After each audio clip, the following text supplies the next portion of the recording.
Hello दोस्तों, good morning. स्वागत है आपका हमारे यूट्यूब चैनल सीरी क्लासेज में। दोस्तों, यदि आप हमारे यूट्यूब चैनल सीरी क्लासेज पर नए हैं तो हमारे यूट्यूब चैनल सीरी क्लासेज को सब्सक्राइब जरूर कर देना और बेल आइकन पर जरूर क्लिक कर देना, जिससे आने वाली नई वीडियो का आपको नोटिफिकेशन मिलता रहेगा। ठीक है दोस्तों, बात करते हैं दोस्तों अपने राजस्थान जीके की टॉपिक चल रहा था। तो राजस्थान जीके में अपना एक नया टॉपिक है आज, राजस्थान के प्रमुख वाद्य यंत्र। ठीक है दोस्तों, तो वाद्य यंत्र की बारे में बात करेंगे जो एग्जाम के लिए बहुत इंपॉर्टेंट रहता है। ये भी एक अपना टॉपिक का हिस्सा है, ये भी राजस्थान पटवारी का सिलेबस का एक हिस्सा है। ठीक है दोस्तों, तो इसके बारे में बात करते हैं। जैसे कि राजस्थान पटवारी की दोस्तों बात करते हैं तो पटवारी का एग्जाम की डेट आ चुकी है, वो अभी बहुत लेट है। जैसे कि 28 फरवरी 2021 का जो बता रहे हैं, संभावित जो डेट बता रहे हैं वो 28 फरवरी 2021 का बता रहे हैं। ठीक है दोस्तों, तो इसमें आराम से तैयारी करनी है, आराम से रिवीजन करके अपने तैयारी करके एग्जाम देना है। दोस्तों, बात करते हैं आज के टॉपिक की, राजस्थान के प्रमुख वाद्य यंत्र की। ठीक है दोस्तों, राजस्थान के प्रमुख वाद्य यंत्र, तो इसके बारे में अलग अलग टाइप के 4 प्रकार के वाद्य यंत्र के टाइप होते हैं और इसमें कौन कौन से वाद्य यंत्र आते हैं उनके बारे में बात करेंगे। ठीक है, जैसे कौन कौन से वाद्य यंत्र। पहले वाद्य यंत्र की बात करते हैं दोस्तों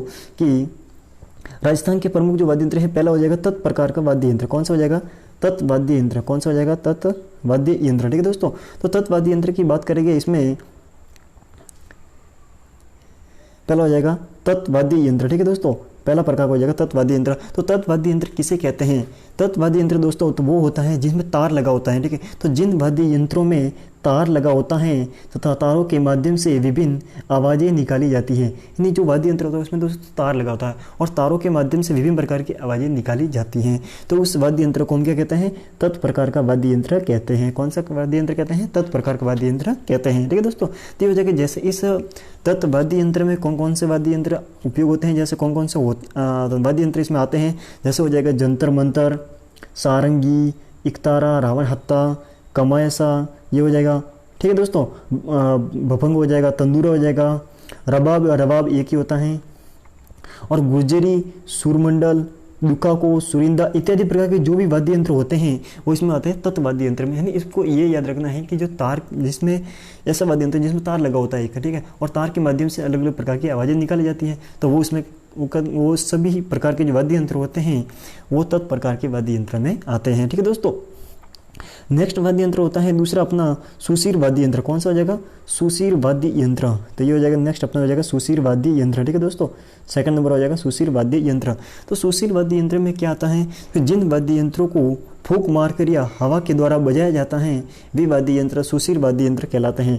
यानी कौन से? एक तो फूंक मार के और हवा के द्वारा बजाया जाता है, यानी जो जैसे कि बात करते हैं कौन सा, वो वाद्य यंत्र सुशीर वाद्य यंत्र कहलाते हैं। जैसे हो जाएगा सेनाई होती है दोस्तों, इसमें फूंक मार के बजाई जाती हैं या हवा के द्वारा बजाया जाता है। ठीक है, इसमें तो वो सुशीर वाद्य यंत्र में आती हैं। दूसरी बात कर जैसे बांसुरी हो गई, पुंगी हो गई, मसक हो गया, बाकिया हो गया, तो इत्यादि, जैसे कि सतारा हो गया, रणभेरी हो गया, नागफणी हो गया, सिंगा हो गया, तो आदि प्रकार की जो भी वाद्य यंत्र होते हैं जो फूंक मार के या हवा के द्वारा बजाया जाता है वो सुशीर वाद्य यंत्र में आता है। ठीक है दोस्तों, तीसरे प्रकार की जो वाद्य यंत्र की बात करते हैं दोस्तों, ये हो जाएगा अवनद वाद्य यंत्र। कौन सा हो जाएगा? अवनद वाद्य यंत्र। तीसरा अपना वाद्य यंत्र आ जाएगा अवनद वाद्य यंत्र, या फिर बात करते हैं ताल वाद्य यंत्र भी कहते हैं इसे। कौन सा? अवनद या ताल वाद्य यंत्र भी कहते हैं। बात कर रहे हैं हम राजस्थान के प्रमुख वाद्य यंत्र के बारे में। ठीक है दोस्तों, तो इनको कैसे याद रखना है उनकी भी मैं ट्रिक बताऊंगा अभी मैं ट्रिक बताने वाला हूँ इन कैसे उनके याद रखना है, कौन कौन से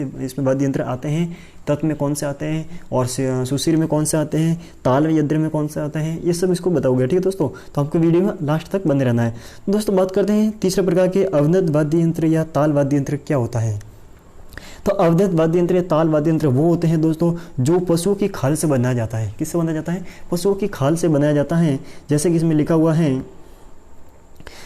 हुआ है कि जिन वाद्य यंत्रों को पशुओं की खाल से बनाया जाता है या वे वाद्य यंत्र अवनद वाद्य यंत्र कहलाते हैं। ठीक है, और अवनद वाद्य यंत्रों को ताल वाद्य यंत्र भी कहते हैं, यानी अवनद वाद्य यंत्रों को ताल वाद्य यंत्र भी कहा जाता है। यानी प्रश्न पूछा जाता है अवनद वाद्य यंत्र या ताल वाद्य यंत्र दोनों एक ही होता है, इसमें घबराने की कोई या कंफ्यूजन होने की कोई प्रॉब्लम नहीं है, कोई दिक्कत नहीं है, परेशानी नहीं है। ठीक है दोस्तों, अब जो पशुओं की खाल से बनाए जाते हैं वो कौन कौन से वाद्य यंत्र? जैसे कि बात करते हैं ढोल होता है, ढोल हो गया, मृदंग हो गया, ढोल या ढोलक होता है वो एक ही होता है, नौबत हो गई, मांदल, संग, डेरू, डमरू, खंजरी, ताशा, टप, ये डफली, ये सभी जो होते हैं वो दोस्तों ये किस में आते हैं? तंत्र वाद्य यंत्र या भी सॉरी ताल वाद्य यंत्र और अवनद वाद्य यंत्र में आते हैं। ठीक है दोस्तों, तो इसमें वो आपको यही याद रखना है कि जो पशुओं की खाल से बनाए जाते हैं वो सभी प्रकार के जो वाद्य यंत्र होते हैं वो ताल वाद्य यंत्र में आते हैं। बात करते हैं नेक्स्ट, चौथा प्रकार का अपना जो वाद्य यंत्र है वो हो जाएगा दोस्तों घन वाद्य यंत्र। कौन सा हो जाएगा?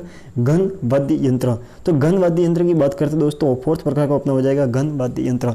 तो घन वाद्य यंत्र वो प्रकार का होता है जिसमें धातु से बनाया जाता है, यानी जो वाद्य यंत्र होता है वो धातु से बना होता है और जिनमें चोट या आघात करने से स्वर उत्पन्न होता है, यानी जिसको किसी डंके या किसी मतलब छड़ी से बजाया जाता है तब उसमें चोट से आघात करने से स्वर उत्पन्न होता है। ठीक है दोस्तों, तो उसे कहते हैं हम वाद्य यंत्र घन प्रकार का वाद्य यंत्र। कौन सा? घन प्रकार का वाद्य यंत्र कहते हैं, यानी जो धातु से बना होता है। ठीक है, और जो जिनकी चोट या आघात करने से स्वर उत्पन्न होता है उसे हम कहते हैं घन वाद्य यंत्र। इसमें कौन कौन सा आता है? जैसे बात करते हैं मंजीरा हो गया, जांज हो गई, थाली हो गई, करनाल हो गया, खड़ताल कहते हैं जिसे, झालर हो गया, रमजोल हो गया, घंटा जो घड़ियाल होता है वो होता है, सिमटा हो गया, भरनी, घुंघरू, यानी जो ये कितने कोई भी किसी न किसी प्रकार की धातु का बना होता है, जैसे कि पीतल का हो गया, लोहे का हो गया, किसी भी प्रकार के बने होते हैं जिनकी जो इन पर चोट का आघात करने से या फिर आपस में टकराने से जोर उत्पन्न होते हैं, तो उसे हम घन वाद्य यंत्र कहते हैं। ठीक है, ये ग्रासियों की जो जेलिंग होती है वो भी इसी में आती है। ठीक है, तो आदि प्रकार के वाद्य यंत्र होते हैं। अब दोस्तों बात करते हैं इनको याद कैसे करना है। ठीक है दोस्तों, याद करने की ट्रिक की बात करते हैं। जैसे कि पहले अपना था तत्वाद्य यंत्र था, तत्वाद्य यंत्र को याद करने का एक ट्रिक है दोस्तों, ये जो ट्रिक है ये आपको याद रखनी है। जैसे कि इसमें दिया हुआ है कि साई राज का, इसमें दिया हुआ है दोस्तों कि साई राज का, ये ट्रिक है, साई राज का गुर छोंचू चींचू मर भरदू, ये आपको याद रखना, साई राज का गुर छोंचू चींचू म भरदू। तो जैसे कि चा का हो जाएगा सारंगी हो जाएगा आपका, ई का इकतारा हो जाएगा, रा का रावण हत्ता हो जाएगा, ज का जंतर हो जाएगा, सो का सोतारा हो जाएगा, सू का सूरनाई हो जाएगा, सी का सिकारा हो जाएगा और सू का सुरिंदा हो जाएगा। तो ऐसे दोस्तों आपको याद रखना है जिससे आपको याद हो जाएगा कि छाई राज का गुड़ चोंचू सीसू मैं भर दूँ। तो ये हो जाएगा तत्वादी इंद्र का याद रखने का ट्रिक हो जाएगा। ठीक है दोस्तों, तो इससे आसानी से आप याद रख सकते हैं और नाम याद हो जाएगा। धीरे धीरे आपको 2-3 बार रिवीजन करेंगे और डेली अपने जब इसको रूटीन में डालोगे तो याद हो जाएगा। ठीक है दोस्तों, घबराने की बिल्कुल बात नहीं है। नेक्स्ट बात करते हैं जैसे अपना सुशिर वाद्य यंत्र। तो सुशिर वाद्य यंत्र क्या, सुशिर वाद्य यंत्र को याद कैसे करना है दोस्तों, उसकी भी ट्रिक है। तो सुशिर वाद्य यंत्र को याद करने की भी ट्रिक है कि सुशिर वाद्य यंत्र को यह है कि मोर की नड़, क्या हो जाएगा, मोर की नड़ मसकने से सतारा, शहनाई और अलगोजा की पुंगी बजती है। ये आपको याद रखना है। क्या है कि मोर की नड़ मसकने से सतारा, शहनाई और अलगोजा की पुंगी बजती हैं। ठीक है दोस्तों, इसमें ये हो जाएगा। तो इसे कैसे याद है, मोर से मोरसंग हो जाएगा, नड़ से नड़ वाद्य यंत्र हो जाएगा, मसकने से मसक हो जाएगा, सतारा से सतारा और शहनाई से शहनाई हो जाएगा। ठीक है दोस्तों, तो आपको याद रखना है ट्रिक कि सेकंड में आपने बताया था कि सुशिर वाद्य यंत्र क्या होता है, उससे कौन कौन से जो वाद्य यंत्र इसमें आते हैं। ठीक है दोस्तों, तो मोर हो जाएगा मोरसंग न, तो ये आपको ट्रिक याद रखनी है। सीधी सी सिंपल सी ट्रिक है दोस्तों। ठीक है, कौन सा हो जाएगा कि मोर की नड़ मचकने से सतारा, शहनाई और अलगोजा की पुंगी बजती हैं। तो मोर से मोरसंग हो जाएगा, नड़ से नड़ वाद्य यंत्र हो जाएगा, मसकने से मसक हो जाएगा, सतारा से सतारा हो जाएगा, शहनाई से शहनाई हो जाएगा, अलगोजा से अलगोजा हो जाएगा और पुंगी से पुंगी हो जाएगा। ऐसे आपको याद रखना है। ठीक है दोस्तों, फोर्थ प्रकार का अपना जैसे कि और तीसरा प्रकार का अपना जो वाद्य यंत्र था अवनग वाद्य यंत्र या ताल वाद्य यंत्र भी कहते थे। इसे कौन सा, ताल वाद्य यंत्र भी कहा जाता था। ठीक है दोस्तों, तो ये याद रखना आपको। जैसे कि हो जाएगा ट्रिक, इसकी ट्रिक है, इसको ताल वाद्य यंत्र भी कहते थे। कौन सा, ताल वाद्य यंत्र भी कहते हैं। ठीक है, ये हो जाएगा तीसरे प्रकार का अपना वाद्य यंत्र है। ठीक है दोस्तों, तो इसमें हो जाएगा जैसे मामा ढोना सख, मामा ढोना सख आपको याद रखना। याद रखने की जो ट्रिक है वो हो जाएगा मामा ढोना सख हो जाएगा, मामा ढोना सख हो जाएगा। ठीक है, तो इस मामा ढोना सख अवनग हो जाएगा। इस बात करते हैं अब, तो मामा ढोना सख, माँ से हो जाएगा मानंग मदरंग, दूसरे माँ से हो जाएगा मांदल, डो से हो जाएगा ढोल या ढोलक की बात करते हैं वो भी इसी में होता है। ढोल या ढोलक एक ही होता है, इसमें घबराने की बात नहीं है। सख से हो जाएगा, ना से हो जाएगा नगाड़ा और सा से हो जाएगा शंख।